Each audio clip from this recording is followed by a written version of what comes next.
excursion to a sunny tropical destination, including our spring getaway to sunny Florida.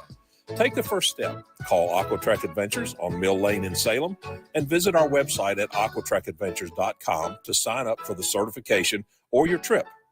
Thursday on the morning warm-up, Andy Bitter, TechSideline.com, joined us to talk about the Hokies' big win over Clemson, helping their NCAA tournament hopes. Plus, Ty and I discussed Zach Cleveland's buzzer beater for Liberty. Friday, we're getting you ready for the Daytona 500. John Newby, FanBuzz.com, joins us to talk all things NASCAR. Join us on the morning warm-up, weekday morning, 7 to 8 a.m. on VTRN Sports, 93.3 FM, 1320 a.m., and on the VTRN Sports app.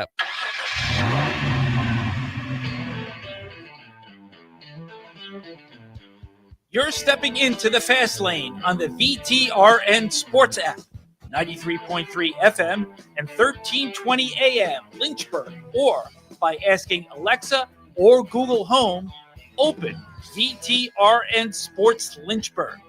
Now, take the fast lane through the topics that matter across the Commonwealth. This is the Fast Lane with Ed Lane.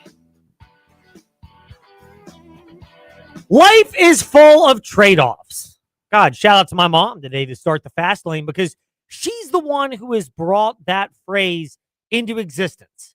And boy, has it ever become big. Now, it wasn't completely the case last night because he actually did make a couple of big free throws.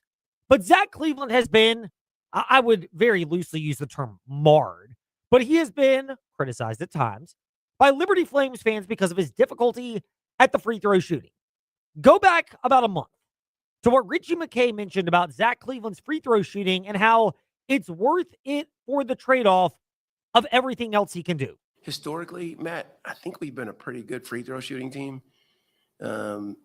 Obviously, Zach hasn't performed in that statistical category like he or we would want, but I'll take it. I don't care if he shoots 19% from the line. What he does to impact winning is ridiculous. And I'm not going to go Will Wade or anything like that on you, but like his impact is incredible. So, and he's shooting better now. But I do think that's an area that I've really never had concern until last year. It was really poor, but I don't know. You guys would know better. Bill would know. Like, I think our teams have been pretty efficient from behind the line. And why wouldn't they be? We recruit shooting. So If you heard that subtle dang in the background, that's Ed being like, dang, he's coming after my guy. You know, he came right after me. I'm surprised he didn't point to me in that press conference about the Zach Cleveland free throw shooting when he spoke about a month and a half ago, he being Liberty men's basketball coach Richie McKay. But I don't think he's quite the Miss Cleo when he said that a month and a half ago. Don't go blindly through life. Call me now for your free reading. R.I.P. to the legend and con artist, Miss Cleo. But, you know, Richie McKay was speaking on the fact that it's full of trade-offs. Yes, Zach Cleveland's free throw shooting, and a lot of the Flames, to be honest, have left something to be desired, even though actually they have vaulted into the top of Conference USA in free throw shooting percentage. Don't look now, but if you go check the stats out, they actually are near the top in free throw shooting percentage in Conference USA. And Zach Cleveland came up big last night. But you take those trade-offs, the lulls in free throw shooting, the fact that he and, frankly, a lot of times, all the Flames seemingly at once go cold. Conveniently, this year it's happened a lot when they've had double-digit leads and then they evaporate. But you take that for the fact that you can't impact the game in other ways. You've got the ability to do the little things to keep yourself in the game. And believe it or not, last night was kind of the example. It was not the big victory, big lead slips away for Liberty, or big deficit if you want to reference the NC State game or, frankly, the power programs. But it's the fact that there's clearly a level of trust that Richie McKay has with his team and the ability to allow them to troubleshoot problems, although last night's game-winning shot was off of an inbound. But all of that bore itself out to get to this final moment that you heard with what I think was the most impressive head movement to get the call correct that we've seen in a while. Literally, as much athleticism as you saw on the court last night was displayed by Alan York with this call. Porter Gets it in. Cleveland at the buzzer. Good! He got it! Zach Cleveland, the hero, buried it at the buzzer. So Alan York's had a number of Epic and Liberty Flames fans' eyes game-winning calls for their ears. But I think last night's was arguably the most impressive one that he's had. And I get it, the hand of God against Coastal Carolina. Obviously, the touchdown to Bentley Hanshaw that you hear on the morning warm-up, weekdays 7 to 8 a.m. on, what's that segment you guys do, which I should know? In case you missed it. There it is. No, No, Today in Sports History. Yes, today. Which is not really a segment since Ty gets them all right. I did trip him up with a big NASCAR one today, but I begrudgingly knew that he wasn't going to get that right. By the way, quick detour. Time to take a detour in the fast lane. Trey Lyle VT on his socials, VTR in Sports on ours, or Fast Lane Ed Lane. Hit us up if you're an intern because we need some to come in so that Trey can start winning these today in sports histories. Yeah, Otherwise, you're going to see a lot of this. And guess what? We keep receipts. At the morning warm up in VTR in Sports on the socials or wherever you listen to podcasts because Ty is doing phenomenal in that. 66-14. After Ed's potentially unnecessary detour, let's get back on the road in the fast lane.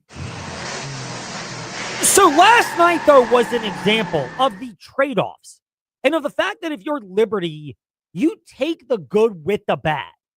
Obviously, bad could come back to haunt them at some point. Bad free throw shooting, having a difficulty holding big leads, all of that. But the other reference point that's worth noting is Liberty had the 20-point lead against Missouri State this past Saturday.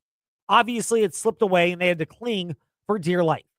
But there is still an inherent level of trust that Richie McKay has in his team that, again, bore itself out in the pass from Porter to Zach Cleveland to make the jump shot. And it goes back to what Colin Porter said, which is trusting the players to close out big games. Especially whenever you have a coach who trusts you, it allows you to, go and try to get the ball and go shoot the free throws regardless of the outcome. We do it all the time in practice, game situations. So, we've shot thousands upon thousands of free throws and just, whenever Zach was taking the ball out and just being able to him to find me is really key to just how we're going to close out games. It's amazing because he was referencing how on Saturday it was Zach Cleveland finding Colin Porter, who was not perfect from the line, but he missed a couple of free throws, but he made the majority of them in closing out Missouri State. And everyone knows about the steal from Porter with 7 seconds left to get the win. This time it was the other way around. But it's that symbiotic relationship that you can't develop in most cases. Cherish this if you're a Liberty Flames fan. The fact that you've got Porter, Matheny, and Cleveland all gelling together. Because they're going to be gone after this year. I'm going to break big news here in the fast lane, sarcastically said. It's going to be really hard to retain Brett Decker Jr. He is shooting his way into a different bracket from a pay-for-play scale, and somebody out there, I would imagine, is going to look at him. He might stay at Liberty, surely, but he might be shooting his way up Route 29 by about an hour and 15 minutes and shooting his way into the ACC and to UVA. Maybe Virginia Tech, maybe somewhere else. But the point being, we are not the only ones seeing this. If you're worried, we're speaking that into existence in the fast lane. I wish we had that much power. I know we've had great listenership. If you check us out, Fast Lane, Ed Lane, and VTR in Sports on our socials, we have posted the graphics. But we are not that influential. But it's amazing because everybody's seen this symbiotic relationship, but yet Jason Hooten of New Mexico State, their head coach, I think defensively, this might be one he wants to have back. Because here's what he said on the percentages and maybe underestimating the versatility of Zach Cleveland. I have to look at the film. I don't know exactly what happened other than, everybody knows Zach Cleveland's a really good player, but he doesn't make jump shots, and that's probably the first jump shot that he's made all year long. He doesn't have any threes. He's 0 for 4 on the year. And you got to give the kid credit. He made 2 free throws, was a 50% free throw shooter, and he made a jump shot right there to win the game. And so that's one from Jason Hooten, and he's getting vilified, and to a certain extent, I get it. He credited Zach Cleveland for making the play. That's what you want to hear if you're a Flames fan, and it's the right thing to do in defeat. It's also worth noting that while Zach Cleveland may not have performed very well from three-point range, here's a shocker, that wasn't a three-pointer last night. That was the old, as Zach Cleveland himself even noted, the Tim Duncan off the glass type shot. And that's where the difference lies with the Liberty Flames is the ability to put all that together and the symbiotic relationship. But I bring that phrase up because it's trusting guys. It's the versatility to take on different roles. Sometimes you're the shooter, sometimes you're the passer, or vice versa. And the ability to practice these things out in late game situations. I doubt you're doing a lot of practicing of falling off balance and kissing it off the glass, but having the wherewithal to do that, and frankly, for Zach Cleveland's sake, the smarts to understand that style points don't matter as much as real points, especially in that situation. Nobody's going to really care whether it was off the glass or whether it went swish. Everybody cares that it actually went in. And for Liberty fans, it's another one where you go, yes, we can exhale. We've won a close game. But if you're a Liberty fan, also, you can sit there and go, this is truly worth cherishing the special nature of it, because you're just not going to get that type of interconnectedness where people know exactly how to work together to the benefit of the team. Speaking of working together for the benefit of the team, working together as a team to benefit you is what Trost Law, they have been doing for Not one, not two, not three, not four. but over 4 decades, since 1982.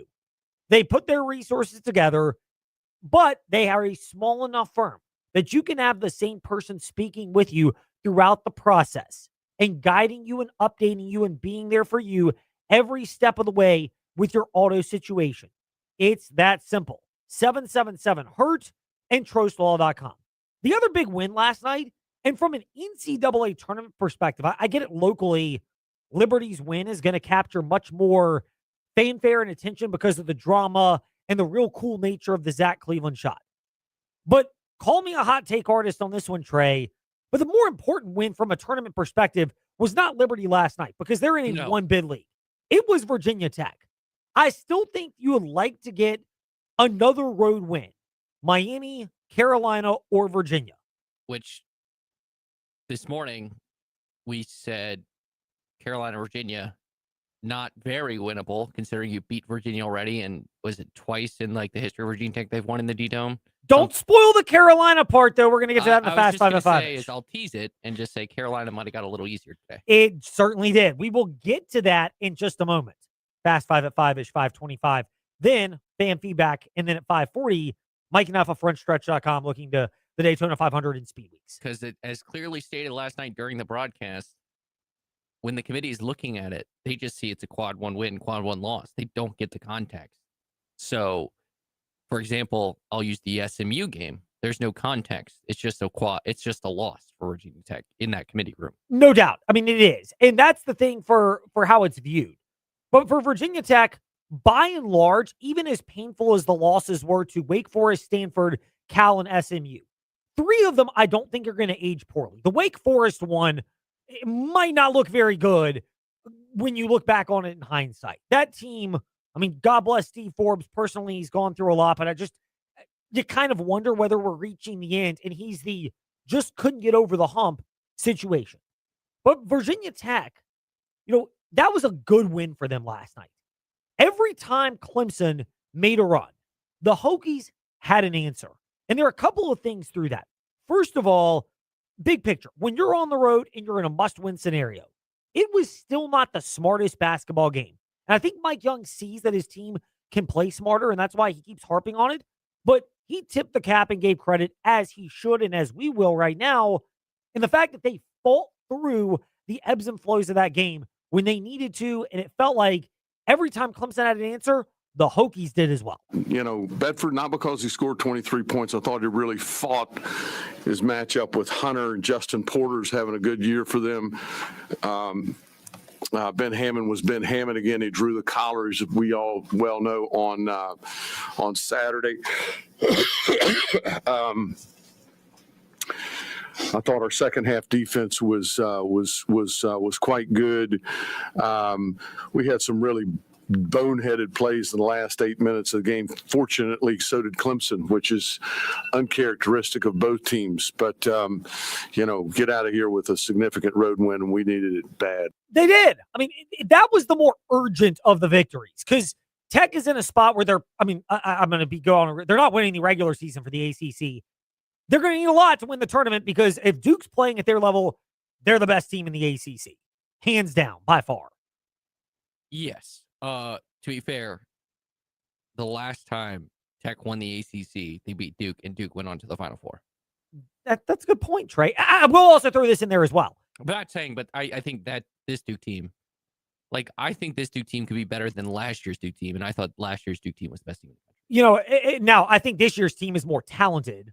That's another tangent, but they don't have the best, again, theoretically speaking, the best Duke player on this team currently plays for the Dallas Mavericks because he reclassified. Yeah, I mean, Cooper Flagg. Yes, for context. Who's been phenomenal. Who, one of the bright spots. Someone might have said he would have been the 6th best freshman if he was actually in this class, which might be the worst take I've ever heard.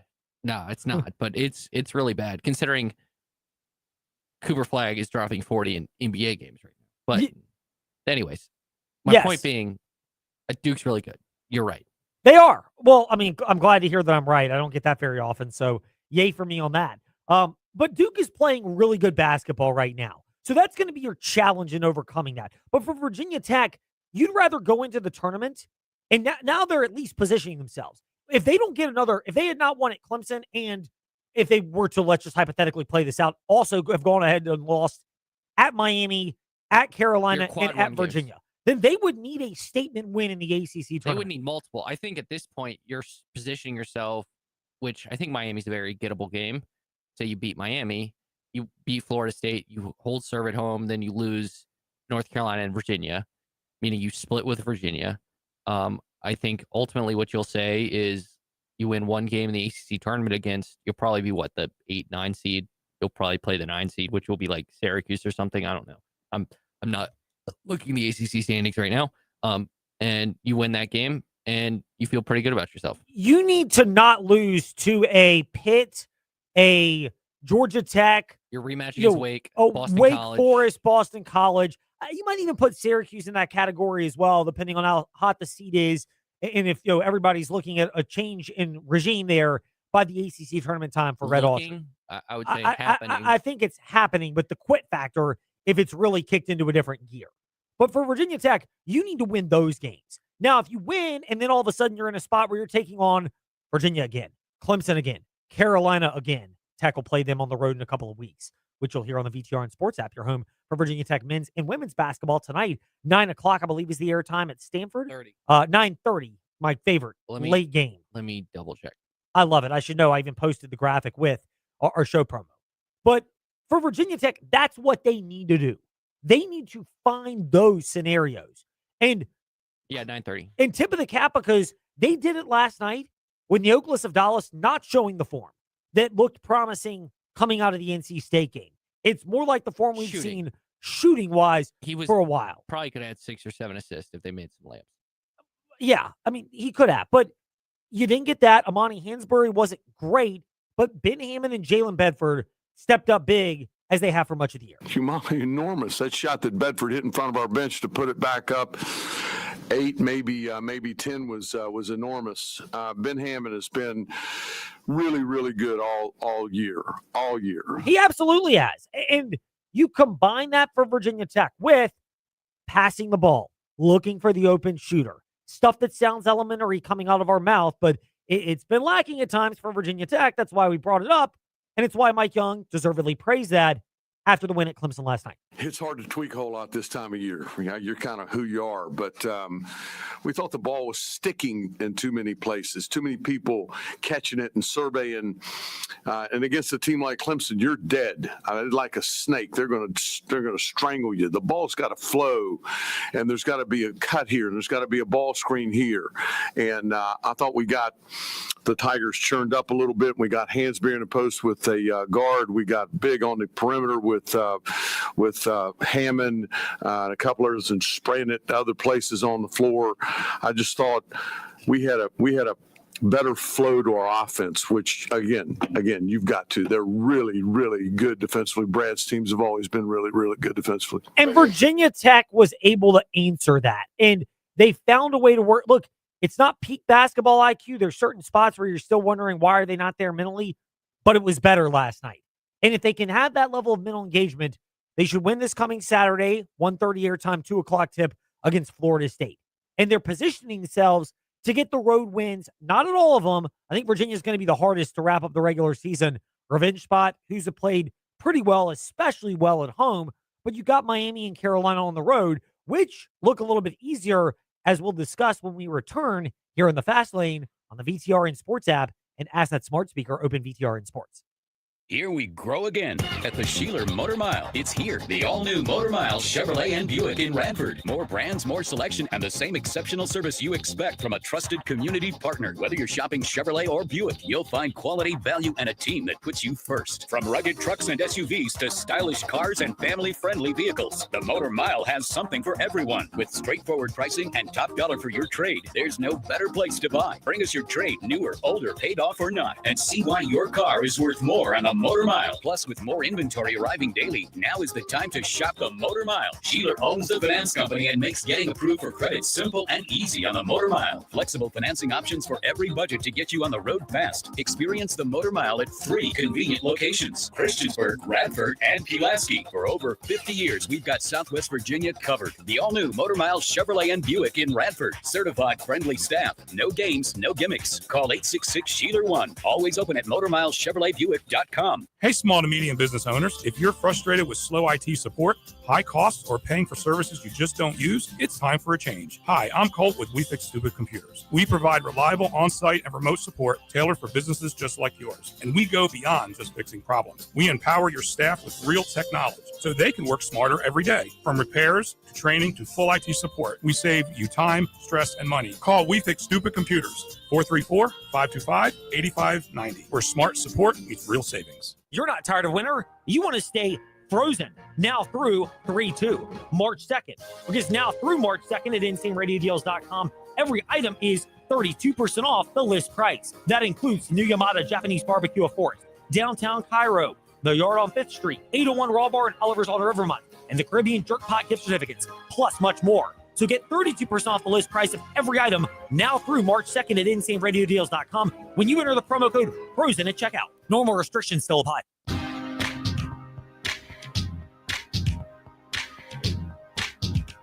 Step into the Fast Lane 24/7 at Trey Lyle VT and Fast Lane Ed Lane on Facebook, Twitter, Instagram, YouTube, and wherever you listen to podcasts. Now, back to the Fast Lane. We're not going to wait forever. We'll pay off that tease right now in... It's time for Fast Five at 5-ish. 5-ish minutes on 5 relevant topics done around 5 p.m.-ish. Ish, because our counting skills are kind of ish. Let's start with number 5. Have we ever had a year like this in college basketball, Trey, where the collection of freshman talent has performed as well as they have across the board? You've got a legitimate, 7, 8, 9, not top pick in the draft caliber players, but you probably got 3 of them that could get that. But you got probably 7 to 10 that have been really good freshmen this year. And not the tester-ritter 22-year-old variety, but the traditional freshman age range. Yeah, Cameron Boozer, Dallin Peterson, AJ DeBanta, and Cale Wilson are probably the top 4 picks in the NBA draft. Koa Pete at Arizona has been great. What's his name at Houston? Yeah, or I was going to say Stanford. The kid who... Yep, Ojako at Stanford. God, what's his name? Kingston Fleming at Houston has been fantastic. Think about this. Neo, who's I think had a typical college basketball freshman season, scored 30 in a game early. And he's probably 20th best freshman in the country. Oh, he has looked more like the traditional freshman in the sense of consistency. And issues. Probably if it was a normal season, he'd be what? A top 15 freshman in the country? Normal season. He'd be flirting with freshman All-American. Yeah, and he'd be flirting with the lottery pick. This may be a really weird scenario where I think there's actually some, I'm going to curse for a second here in the fast lane, but some that he hope that he might come back to Virginia Tech just because he has not shot the ball well. And the last lottery pick for Virginia Tech was thought to come out as a freshman, but didn't have a fully good freshman year. Came back in the second year and just got paid by an NBA team. He's playing really well. Yes, he is. If you've He's listened, also technically an international player because he's Canadian. if you've listened to the morning warm up 7 to 8 a.m., or if you go back at VTR in Sports or the morning warm up, wherever you listen to podcasts, you'll know who that is right there. But it does relate to Virginia Tech because we mentioned that player who might be a former Hokie that Trey is referencing, Nickeil Alexander-Walker. I'll tip it off and pay it off with the fact that for Virginia Tech to get to the tournament, they don't have to win one of these regular season games, but I think it would really make you feel a lot better about their chances. You're not rolling the dice nearly as much if you can, first of all, take care of business at home. Home slate is relatively navigable for the Hokies, but grab one of the 3 road wins at Miami, at Carolina, and at Virginia over the last 4 weeks of the regular season in college basketball. Out of those, I said this yesterday in the morning warm-up, wherever you listen to podcasts, that I tended to believe that Virginia was going to be the most challenging one. They can beat you in a number of ways. They play much better at home. They also lost at Castle New Year's Eve, so there is that revenge spot in the back of their mind. Carolina was close to that.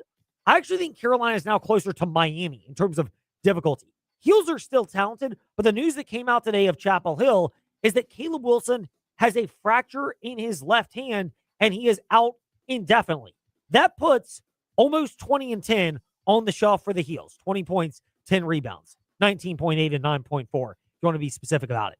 That's a big loss for the Heels. And it's one of those where he might not play when you go to Chapel Hill, but you might have him come back afterwards, and it might be a quad 1 win that all of a sudden is navigable. If you're Virginia Tech, this becomes, I wouldn't say must win, but it becomes a much more navigable scenario to go to Chapel Hill and less daunting than it seemed to be a little bit earlier. And Trey, for the Hokies, I would want to get one of those road wins to feel a little bit better about my spot on the NCAA tournament bubble. 2 big quad 1 road wins put you in a much better spot, even if you have a couple of losses in there as well. Yeah, I would still argue it. I think North Carolina is the best, even without Caleb Wilson, is probably the best of the 3 teams. I do argue that Virginia is the hardest to win because you've already beaten Virginia, and especially the way you had to beat them in terms of going to triple overtime. And by far, Miami is the easiest of the 3. And you have to factor in, like, I've seen Virginia, like, twice in, again, it's just hard for Virginia Tech to win in the Dean Dome. So a lot has to go into that. But yeah, it got a whole lot easier today. The difference between easier and easy, it's not going to be easy beating North Carolina at North Carolina, but it got easier today. Yeah, it definitely did. It got easier for Virginia Tech to get that type of a road victory. Meanwhile, on the other side of the Commonwealth, and why we haven't discussed this much in Seville right now, obviously was the first to break that Jamal Edgerrin, the former Virginia wide receiver, was charged with 1 count of rape, 1 count of abduction earlier this week from an incident that occurred before the start of the season. Here's the reason why we haven't weighed in with a ton of perspective on this. There's conflicting stories that have come out when it comes to this. And there's also the 2-sided element. There's what can be proven in a court of law, and then what can be proven in a civil situation and in a civil dispute that might arise even if the case gets thrown out from the court of law. This is the classic case of it does not look good for Edgerrin, and it doesn't look good for Virginia that he was on the roster even though he no longer is. But it is the classic case of let more information come out before coming to a more definitive conclusion, but wanted to let this settle before throwing that little nugget out there. Meanwhile, a couple of NASCAR notes, starting with the Daytona 500 is officially sold out. Over 100,000 people will be there, adding in another 10 to 20,000 in the infield for this coming week. Mike Neff of FrontStretch.com, who, yes, conveniently is going to join us in about 10 to 15 minutes, has a great article up about this right now. But for this event, it is a start that fans are excited about the season after changes that happened in the offseason. You got the lawsuit settled. That black cloud in and of itself is no longer there. The revised playoff format, I'm fine with it. Other people want the old traditional one. Mike Neff might be telling me to get off his lawn in about 10 minutes in the fast lane. But the vibes, I think, are better entering the NASCAR season, even though you combine the end of last season, the lawsuit, obviously the 2 tragic deaths, Denny Hamlin's father and the house burning down and his mom's serious injuries, and then Greg Biffle passing away in the plane crash all of that has clouded NASCAR. It does, you feel like things are trending in the right direction for NASCAR. Speaking of good vibes, that is in Hendrick Motorsports confirmed extensions. Here's a shocker for this one. Kyle Larson and crew chief Cliff Daniels through 2031. I'd say what's most noteworthy about that, and I'm sure the Bringing the Heat podcast with Trey Lau from frontstretch.com will touch on all these developments and more. But you're not normally giving out this long of an extension. You're generally seeing 2, 3, maybe 4-year extensions. Part of the reason why is Larson is arguably one of the most talented drivers in the NASCAR Cup Series right now. You could say he is the most talented driver. He has 2 championships to his name. He has won them under different circumstances. And last year would have been more of a traditional point your way in. He won them both on the under the same format, but it was one year where he won 10 races and was just flat out dominating. Yeah. And then last year, he won races, but he had some lulls during the season, but ultimately would have won it if you used the old Latford point system because of how he finished at Phoenix. So different styles to his championships. That shows what he and Cliff Daniels have been able to put together. And I know we've spoken with Chad Canals, the VP of competition for Hendrick Motorsports, previously in the Fast Lane. But it does feel like there is a similar Larson-Daniels pairing to Canals-Johnson. I know I'm getting ahead of myself because one has 7 championships, the other pairing has just 2. But you look at the overall talent, this is the classic case of don't mess up a good thing, which is smart for Hendrick Motorsports.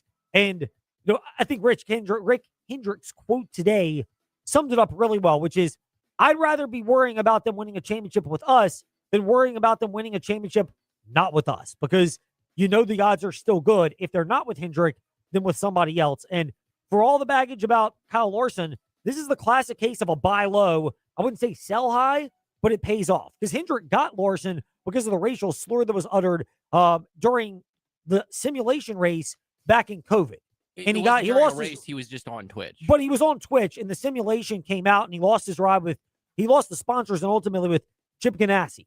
And he became a free agent, but the talent was so good, it was a buy low scenario where if you're Hendrick and you've got the right culture, and they do, you have the right infrastructure, and they do, and frankly, you have the backing of Rick Hendrick's automotive dealership. We won't officially name them because they're not a sponsor, but it's not hard to figure this out.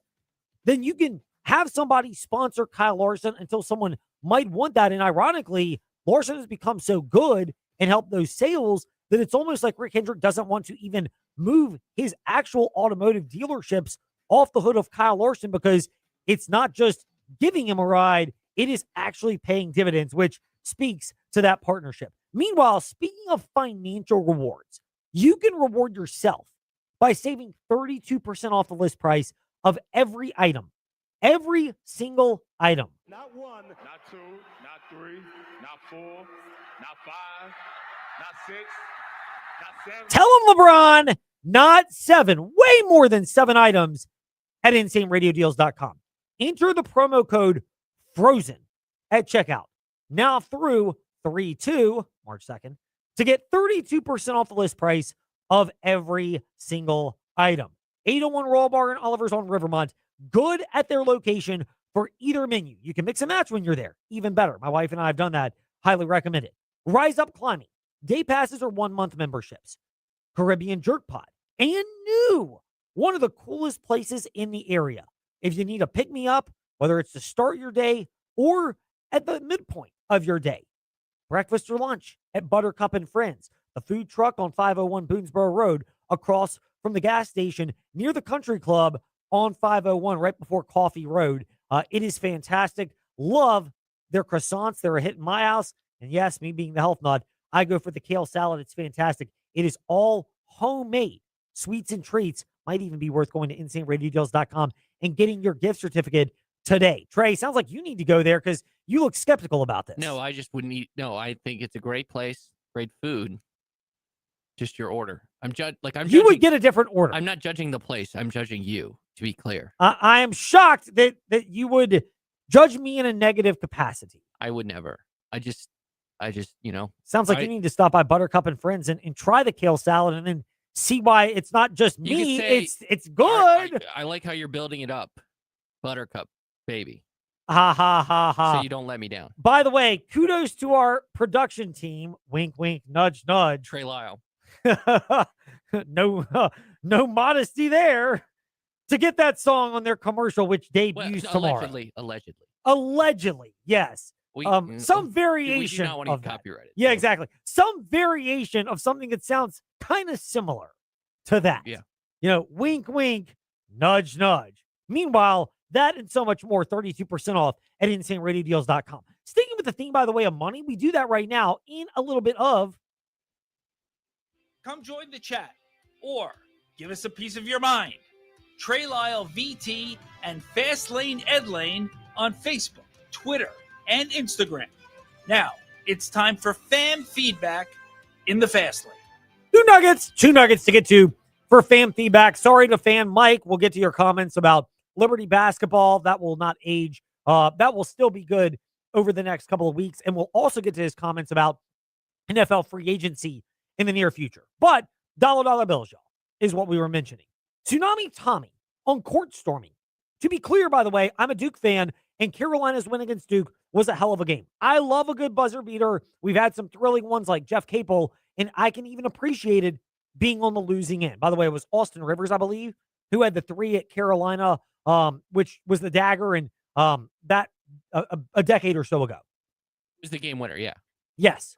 But Tsunami Tommy adds, my stance on court storming. This should be a tipping point for the ACC and the NCAA to step in. Don't get me started on the Franklin Street situation, which was acting like it was a national championship for a school that has 5 of them, instead acting like this was worthy of a national championship celebration. By the way, Roy Williams won, I believe, 2 national championships. It was 2, correct? Lost one of them with Marcus Page to Villanova. Yeah, and then won the next year. And obviously the dominant one with Tyler Hansborough. Actually, he won 3. Hansborough, and then he won the one with Sean May and Raymond Felton when he just took over Carolina in, was it 05, 06? One of those years. First year in Chapel, it was 05. So he won 05, he won 09 with Hansborough, and he won that one. And then obviously, 8 years old. And then Dean Smith won 2, 93, and of course with the GOAT Michael Jordan, and then McGuire won 1. So Carolina has 6. Let me get that straight. Please don't at me on it. Fast lane, Ed Lane. But Tsunami Tommy adds, this is the dollar bills point we were bringing up. I am all for the idea of stripping schools and making them forfeit a win, or putting them in a spot where you could be eligible to miss postseason play because the fines are just not getting through. I will go in this point as well. I'm fine with that. I know I introduced the idea, but I think the other concept is just simply this. Have the security in a spot where you can protect the visiting team. Know where the visiting team and home team benches generally are in these scenarios. Some places do it better than others, but I am a bigger believer, and not everyone's like Castle Coliseum, where you have to jump down. It's so the perfect place to court storm because it's so hard to get down that the team is gone by the time you're on the court. They can literally see the court storm before it happens, even on a buzzer beater. You hear a great story about that previous episode of the Morning Warm-Up. Yes, you have to work your butt off for that. Trey Lyle may or may not have been involved, by the way, in a prior court storming. The other one is this.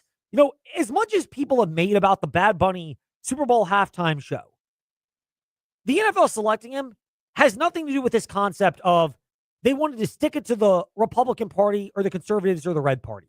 Like, this has nothing to do with that. Have we learned one thing about the NFL? Is that they don't care about political affiliation. In fact, ironically enough, the majority of NFL voters generally tend to, maybe it's their tax bracket, but they generally tend to vote much more conservative than they do liberal. The NFL is not worried about whatever Donald Trump or right-wing people have to say about this. They care about one thing and one thing only. And that's what they think is going to get them more monetary resources and more eyeballs. That's why they selected Bad Bunny. And for people who don't understand it, Alex chimed in.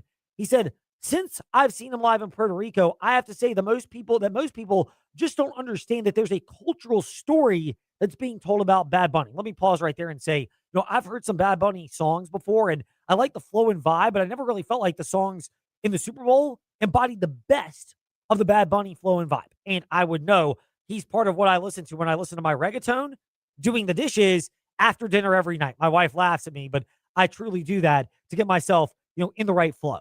So I don't think it was the best in that regard. But Alex is Puerto Rican, so I'll take his word for it. He adds on to this. I can understand why most people who've never heard Bad Bunny's music would think otherwise or not understand the story that's being told. But that's cool. I understand it's one of those things that's often tough with people to fully grasp the cultural appreciation that we have for him as a Puerto Rican.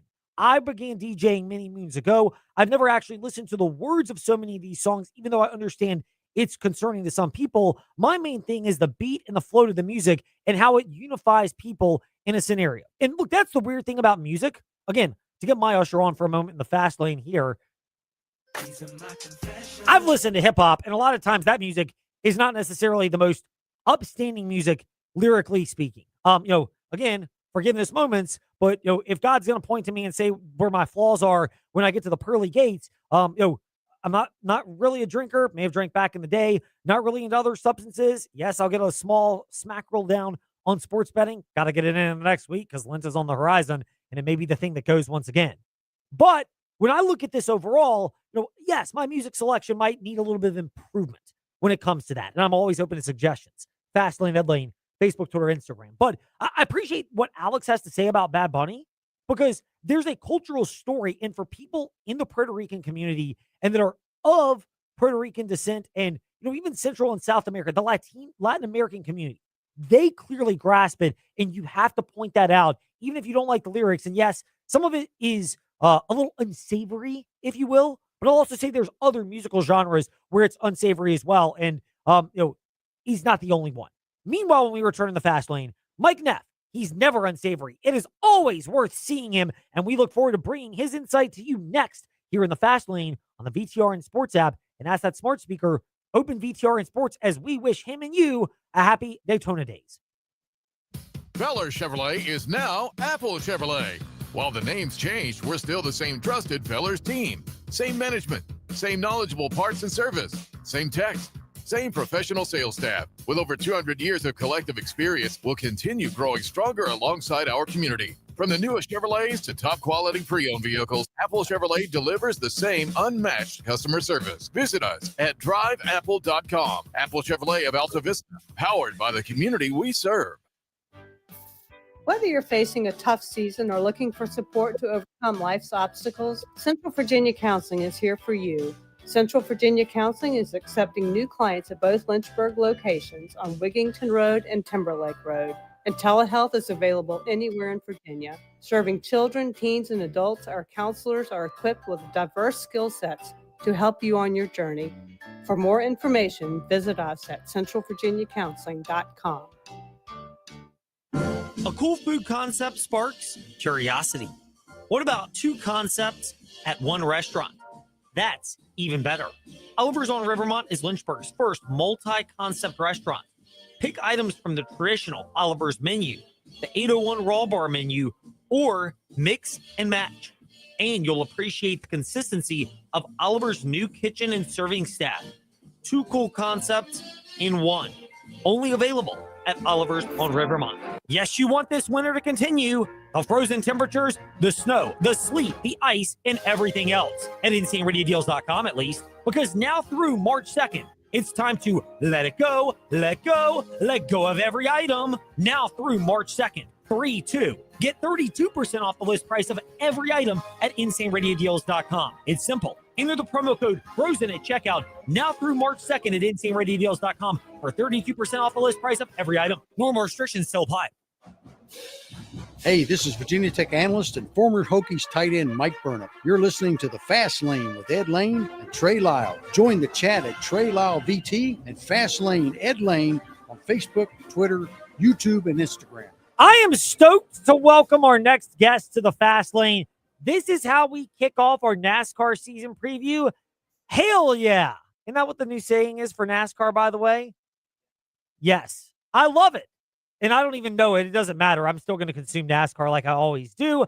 And we do it with Mike Neff of FrontStretch.com, the grumpy old man, as he is affectionately known here in the Fast Lane. Neff, a pleasure to be speaking with you. Happy Daytona Duel Days, even though they moved it from my preferred time of the daytime to nighttime tonight for the duels.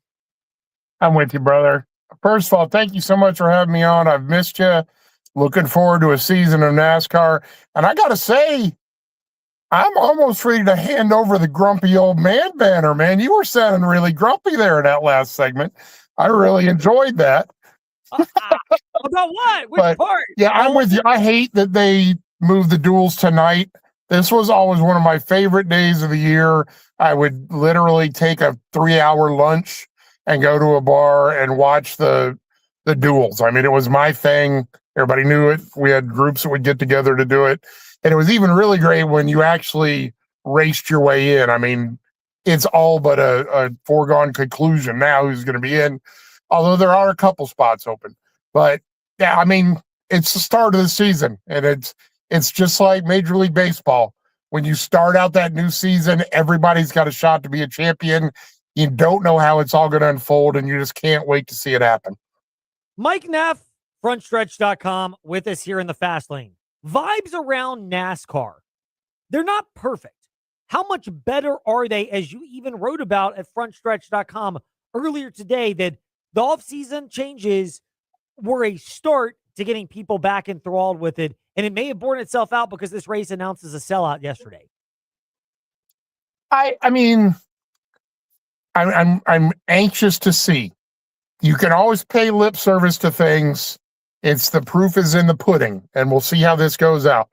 And we heard it from longtime media members, longtime drivers, longtime team owners that, you know, in the last 15 to 20 years, the sport moved away from being a family. I mean, to be fair, Bill France Jr. and Dale Earnhardt used to vacation together. You know, Mike Helton used to go on vacations with drivers. They would meet regularly for meals and hang out and, you know, and send Christmas cards. I can't imagine there's a whole lot of people in that garage that are sending Jim France Christmas cards because it just turned its back on what built it. And as I put in my column, they've put some lip service to it. They got rid of the winning in and win one to win a championship playoff, which I think the vast majority of people hated. We all would love, well, I don't know, we all. A lot of people would like to see a season-long championship. That's never going to happen in the modern world. So we take what we can get. And the fact that it's based on your regular season performance is what gets you in. And then consistency over those last 10 races is going to win you a championship. And like any sport, the cream rises to the top. And I think we're going to see that. But in the long run, as I put at the bottom of my column, and I'll probably get some pushback on it, we need to get rednecks back into NASCAR. I mean, I know that there's the aura around it being a redneck hillbilly sport, but that's the people that built it to a sport that was equal to the NFL in the late 90s and 2000s. And we need to get back there, and you get back there by having a fan base that is passionate and having a garage that is accessible to them. And we need to get back to days of guys doing autograph sessions at their trailers and having the availability on race weekends be with the fans, not the corporate suits in the suites. So there are a number of directions to go with Mike Neff of frontstretch.com with us here in the Fast Lane. I'll bring this one up because we have a number of fans out there that are opinionated they're glad the Confederate flag is gone from NASCAR sanctioned tracks. I know you can't control what happens on private property outside, but NASCAR's not having it at their tracks. You mentioned bringing back the rednecks. I'm with you on it. And I agree, and I still agree with NASCAR's decision to not have the Confederate flag on tracks because of what it symbolizes and the hurt that it has caused and represents for other people. Is it possible to bring the redneck part back to NASCAR, but also have it in what's become now a very welcoming sport to Latinos and Hispanics? Daniel Suarez is an example of that, but not the only one. To African Americans, Bubba Wallace is not the only example of that. Or is it impossible? I think it's absolutely possible. I mean, let's be fair. We all know the world has changed, and it has changed for the better. There are things that could probably be fixed. There's a lot of things that need to be worked on. But it is unquestionable that the Confederate flag is a generally known symbol of hatred. And yes, there are those people in the South that revere it. but those are the same people that are still talking about trying to have a civil war. So, at some point you gotta rein it in a little bit. And you can't have a generally accepted symbol of hate proudly displayed around the tracks. I get that. But you could still have guys that are, walking around in their cutoff jeans and, slamming beer cans together and downing them like the old Stone Cold Steve Austin days, and have the people that like big jacked up trucks with lights underneath them and all that kind of stuff that are historically redneck symbols. So you can be a redneck without being a racist jerk. You know what, Neff? The idea just hit me right now. And it's very rare that the good idea hits me on the air live, much less when I'm chatting with Mike Neff of frontstretch.com. So I'll throw this out there. I am not going to mention the specific companies because no freebies, even if they're large corporations and they never would sponsor us. But you mentioned the slamming beers part and the other wild things that have happened within relative, safety in NASCAR community, in fields, parties, things like that. Should the beer slamming and maybe even things like beer pong, should NASCAR have a level of endorsement of that and in their wisdom have it presented by one of the large rideshare companies? That's a brilliant idea. Because you're basically promoting the fact that, yes, you can still imbibe, but do it smartly.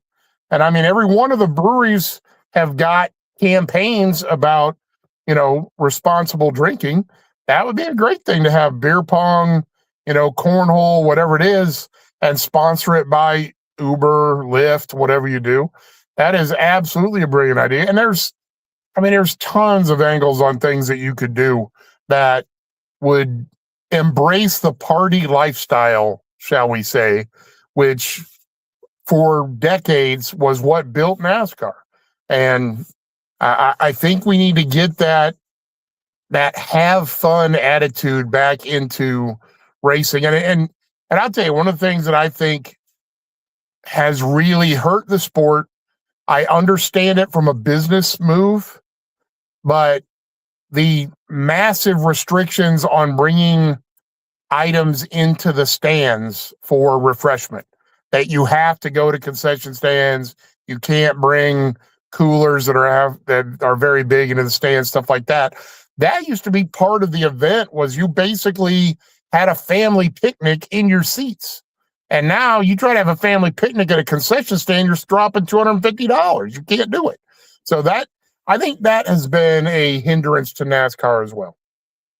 Mike Neff with us here in the Fast Lane. He's skeptical. The article is "Let's See If NASCAR Means What They Say." That's his season preview article for frontstretch.com on NASCAR. By the way, Mike, our introduction to the idea of the NASCAR, beer pong tournament or the NASCAR beer crushing competition is presented by trostlaw.com, where they remind you, if you're going to imbibe, have a ride share service because they don't want you to need their services. So, as someone who may or may not have played a drinking game at like 12 years old at a NASCAR track, but did not drink alcohol, to be clear, but may or may not have been the first time he played Stump in his life at a NASCAR track in maybe the Richmond area. I like the idea, but instead of beer pong, just do cornhole, because then you get more people. That's more appealing. Then you get kids involved. You can get dad and son teams. Still rednecky. Still can have a drinking element to it. But if you do cornhole, then you family friendly, and you can get branding on it, so you can get a sponsorship. Whereas it's hard to see a Red Solo Cup. You can put insert one of their sponsors. That's a great, look, Nev, we're coming up with the ideas for NASCAR right here in the Fast Lane, just like you did at frontstretch.com. Absolutely, man. We got to do it. And I do want to make sure I touch on my last part of my article about the schedule. I know it'll piss a lot of people off, the idea of taking races away from tracks, but it's also giving races back to tracks. But when they did the survey 3 or 4 years ago, whatever it was, and everybody wanted more short tracks and road courses, we went from 2 road courses to 5, but we have lost short track races. We're down from 12 to 10. And it needs to get back. And we need to go to some small venues. I mean, I understand, and people always say, Hickory couldn't handle a cup crowd. If you give them a year to put in temporary stands and do the upgrades and all that, they could knock it out. It would happen. But having them at these historic tracks like South Boston, like Hickory, like New Smyrna, Five Flags, Thompson, Stafford, La Crosse, Berlin. I mean, there's tracks all over the East Coast. And get back on dirt. By the way, the dirt tracks like Eldora, and I know there was politicking back in the day, but I love that track. Having those on the schedule, to me, adds a lot. By the way, you're not the only one who's come with this idea. I know I'm interjecting with you on that, Neff, but Steve Post of the Motor Racing Network has even brought up the idea that he would like more schedule diversity. He does put Martinsville in there as the other one he'd like to see have multiple dates in there, which, selfishly in our backyard, I would agree with that. And obviously having emotional ties to that area. So this is a jaded comment. But when you look at overall for NASCAR, the idea of introducing it to more fans out there and showing that it's familiar, is NASCAR in the right direction with that because of the lawsuit and because of the fact that people realized that it's going to be more difficult, not impossible, more difficult for NASCAR to just do, this is the way we've always done it, and never provide a viable explanation, that now the fans don't take it and neither will the teams? I think the thing that really has forced NASCAR's hand is the optics of the emails and the chats. I mean, it basically laid bare their practical disdain for fans. I mean, it truly showed that they did not give one rat's, in all honesty, about the fans. And I think that they have to make a very concerted effort to get back to the fans. And I think that they realized the backlash that hit when those emails and chats hit the public. I think it was a come to Jesus where they're like, we really got to get our act together and get back to what made us famous. MNEF Short Track, frontstretch.com. We're at Fastlane, Ed Lane, and VTR in Sports on the socials and wherever you listen to podcasts, including Facebook Live and YouTube, as well as W227BG Timberlake, WVGM, Am Lynchburg, WMNA, Gretna, Danville, Southside. Neff, pivoting off of all of that and looking at the NASCAR season as it stands right now, Denny Hamlin's been in the storyline. Is he part of the favorites you have at Daytona? Is it too wide open to give a prognostication? Are you waiting until you see how the duels unfold tonight? Or do you have an idea in your mind yet of who your favorites are to win the 500 this weekend? I mean, you got to look at guys that are consistently successful at the super speedways. I mean, Ryan Blaney, William Byron, Denny Hamlin, Keselowski a little bit. We're curious to see what Kyle Busch can do. He's won at Daytona. He's won at Talladega. He's just never won the big one. But, I mean, Denny's won the 500 3 times. You have to put Denny in the favorites conversation no matter what you're doing. And it's going to be interesting to see how he is this season, because his end of last year was unbelievably devastating on multiple levels. And that could have broken a lot of people. But he seems to have come back and ready to go. But it'll be interesting to see how the season plays out for him. But, yeah, I think you've got Chase Briscoe is going to be in the discussion all year long. I think last year really was a breakthrough year for Briscoe, and I think he rolls in now on every race weekend expecting to win, not hoping to win. So that leads us to our next. Are you in the I have my NASCAR champion forecasting hat on right now? Or, and I've seen this from some sports bettors, that they're almost waiting until the chase happens just because you'll get a lot more clarity, and it probably isn't going to change a ton in terms of the value and the odds in terms of who you think will actually be hoisting that trophy at Miami at the end of the year. I mean, you got to look at the big three. You're going to get 2 or 3 guys at least from Hendrick, Gibbs, and Penske. I mean, that's going to happen.